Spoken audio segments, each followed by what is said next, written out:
Section 3. You will hear a student called Russ consulting his tutor about a presentation he is preparing on nanotechnology, the study of materials on an extremely small scale. First, you have some time to look at questions 21 to 25.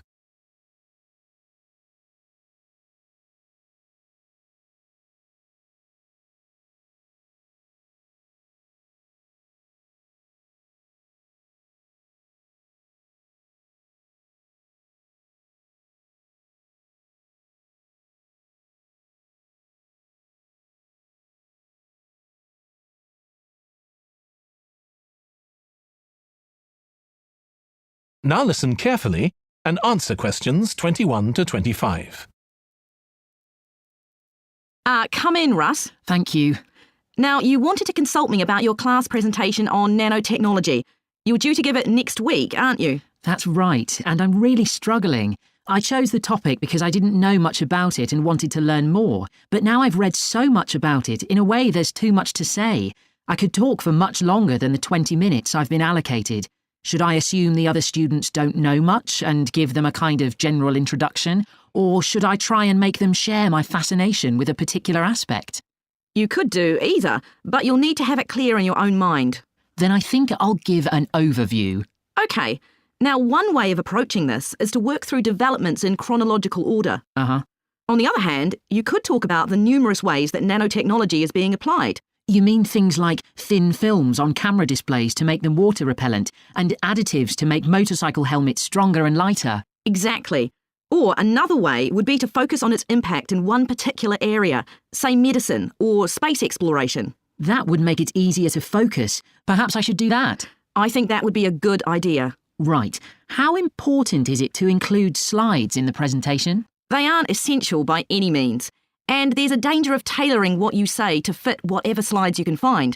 While it can be good to include slides, you could end up spending too long looking for suitable ones.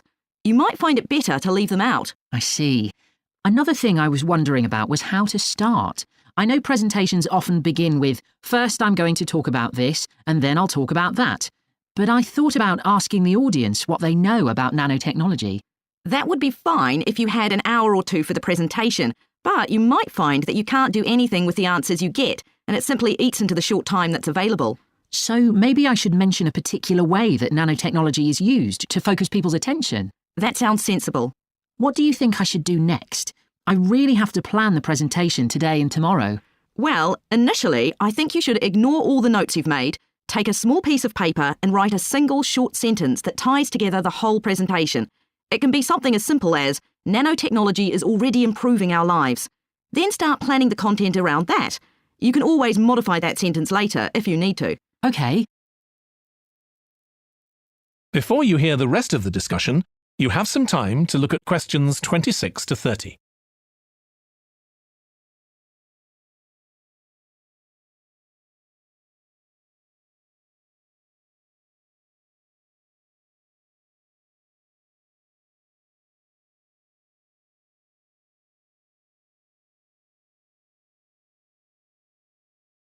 Now listen and answer questions 26 to 30.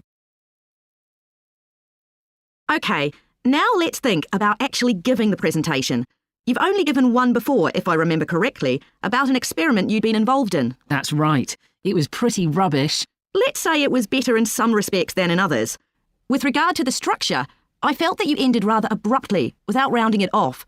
Be careful not to do that in next week's presentation. OK. And you made very little eye contact with the audience because you were looking down at your notes most of the time. You need to be looking at the audience and only occasionally glancing at your notes.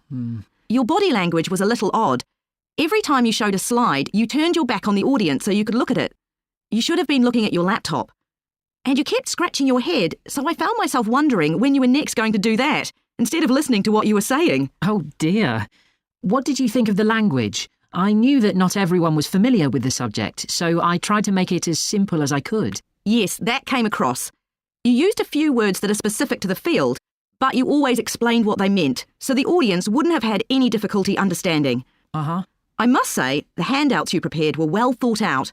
They were a good summary of your presentation, which people would have been able to refer to later on, so well done on that. Thank you. Well, I hope that helps you with next week's presentation. Yes, it will. Thanks a lot. I'll look forward to seeing a big improvement then. That is the end of section